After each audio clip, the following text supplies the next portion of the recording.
മഹാത്മാഗാന്ധിയെ നിശിതമായി വിമർശിച്ചിട്ടുണ്ട്. എന്തിനാണ് വിമർശിച്ചത്? മഹാത്മാഗാന്ധിയെ വിമർശിക്കുന്നത് നിയമലംഘന പ്രസ്ഥാനം എന്നുള്ളതൊരു പ്രശ്നമാണ്. കാരണം നിയമം പാലിച്ചുകൊണ്ട് സമരം ചെയ്യാവൂ എന്നുള്ളത് അദ്ദേഹത്തിൻ്റെ കാഴ്ചപ്പാടാണ്. അതുപോലെ എന്തെല്ലാം കാഴ്ചപ്പാടുള്ളവർ കോൺഗ്രസ്സിലുണ്ടായിരുന്നു. ഇപ്പോൾ ലെഫ്റ്റിസ്റ്റുകളുണ്ടല്ലോ, കടുത്ത സോഷ്യലിസ്റ്റുകൾ അല്ലെങ്കിൽ കടുത്ത മാർക്സിസ്റ്റുകൾ തന്നെ. ഇപ്പോൾ ഭഗത് സിംഗിനെ പോലെയോ ഉദ്ധം സിംഗിനെ പോലെയോ ഒക്കെയുള്ള, ചന്ദ്രശേഖർ ആസാദിനെ പോലെയുള്ളവരും ഈ സിസ്റ്റത്തിനകത്ത് തന്നെയാണല്ലോ പ്രവർത്തിച്ചത്.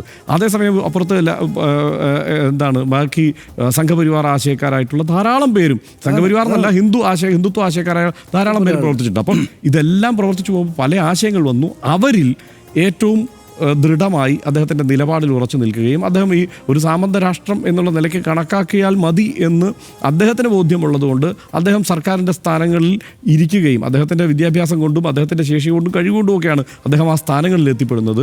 അവിടെ ഇരുന്നുകൊണ്ട് മാത്രമല്ല, കോൺഗ്രസ്സിൽ അദ്ദേഹത്തിൻ്റെ മുദ്രാവാക്യങ്ങൾക്ക് പ്രസക്തി ഇല്ലയെന്ന് അദ്ദേഹത്തിന് തിരിച്ചറിയുന്നുണ്ട്. അദ്ദേഹം ആ സമയത്താണ് അവിടുന്ന് പിൻവാങ്ങുന്നത്. അപ്പോൾ അങ്ങനെ പിൻവാങ്ങി നിൽക്കുമ്പോഴും ഇവരുടെ ധാർമ്മികതയിൽ നിന്ന് ബ്രിട്ടീഷുകാർ പിന്നോട്ട് പോയി എന്നാണ് ജാലിയൻ വാലാബാഗ് കൂട്ടക്കൊലയിലൂടെ അദ്ദേഹം വിലയിരുത്തുന്നത്. അപ്പോൾ അതിനെ വിമർശിച്ചാണ് അദ്ദേഹം പുറത്തിറങ്ങുന്നത്. ആ ഒരൊറ്റ പോയിന്റിൽ മാത്രം നിന്നുകൊണ്ട് അതിനെയെല്ലാം ഓർമ്മിപ്പിച്ചുകൊണ്ട് അദ്ദേഹത്തെ ഏറ്റെടുക്കാം എന്ന് അത്ര എളുപ്പത്തിൽ വിചാരിക്കുകയും വേണ്ട.